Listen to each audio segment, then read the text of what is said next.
ಗುಹೆ ರೀ ಇದು, ನೋಡ್ರಿ ಹೇಗಿದೆ ಅಂತ. ಇಲ್ಲಿ ಗಣೇಶನ ಮೂರ್ತಿನೂ ಇದೆ, ಅಲ್ಲಿ ಬೇರೆ ಅಲ್ಲಿ ಶಿವಲಿಂಗ ಐತೆ, ಅಲ್ಲಿ ತೋರಿಸ್ತೀನಿ ಬನ್ನಿ ಒಳಗಡೆ ಹೋಗಿ. ಇವಾಗ ತಣ್ಣಗೆ ಮಸ್ತಾಗೈತೆ ಮಾತ್ರ ನೋಡಿ ಗಣೇಶ. ಇಲ್ಲಿ ನೋಡ್ರಿ ನೀರು ಇದು ಮಾಡಿದ್ದಾರೆ, ಇಲ್ಲಿ ನೀರು ಕೊಳ್ಳ ಐತೆ. ಆಮೇಲೆ ಈ ಕಡೆನೂ ಅಷ್ಟೇ, ಈ ಕಡೆ ಏನೋ ಇದೆ ಇಲ್ಲಿ. ಆ ಕಡೆ ಹೋಗೋಕ್ಕೆ ಭಯ ಆಗ್ತಾಯಿತ್ತು ನನಗೆ, ಏನಾದ್ರು ಇದ್ಬಿಟ್ಟೈತೆ ಅಂತ. ಆಮೇಲೆ ಅಲ್ಲಿ ದೇವ್ರು ಇರೋದು ಆ ಕಡೆ ಒಳಗಡೆ. ಬಟ್ ಸಿಕ್ಕಾಬಿಟ್ಟು ಭಯ ಆಗ್ತದೆ ರೀ, ಯಾರು ನನ್ನ ಬಿಟ್ಟರೆ ಒಬ್ಬರು ಇಲ್ಲ ಇಲ್ಲಿ. ಏನಾದ್ರು ಇದ್ಬಿಟ್ಟೈತೇನೋ ಅಂತ ಭಯ ಅಷ್ಟೇ, ಏನಿಲ್ಲ. ಓಕೆ ನೀವೇ ನೋಡೋಣ ಅದೇನಾಗುತ್ತೋ ಆಗಲಿ. ಒಳಗಡೆ ತೋರಿಸ್ತೀನಿ ಬನ್ನಿ ಏನಿದೆ ಅಂತ. ನೋಡಿ ಆ ಕಡೆ ಯಾವುದೋ ದೇವ್ರು ಇದೆ ಅಲ್ಲಿ, ಇನ್ನೂ ಹೋಗ್ಲ ಒಳಗಡೆ. ನೋಡಿ ಕಾಣಿಸ್ತಿದೆಯಾ, ಯಾವುದೋ ದೇವ್ರ ಮೂರ್ತಿ ಇದೆ ಯಾವುದೋ ಅಲ್ಲಿ, ಅಷ್ಟೇ, ಇನ್ನೇನಿಲ್ಲ ಈ ಕಡೆ. ಯಪ್ಪ. ಆಮೇಲೆ ಇಲ್ಲೊಂದು ಏನೋ ಇದೆ ಇಲ್ಲಿ, ತೋರಿಸ್ತೀನಿ ಬನ್ನಿ ಒಳಗಡೆ ಹೋಗಿ.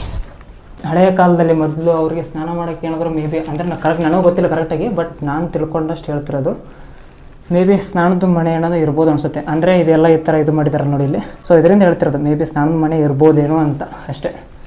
ನೋಡಿ ಈ ಕಡೆ ಎಲ್ಲ ಕಿಂಡಿ ಇದೆ, ಇಲ್ಲೆಲ್ಲ ಚೆನ್ನಾಗಿದೆ.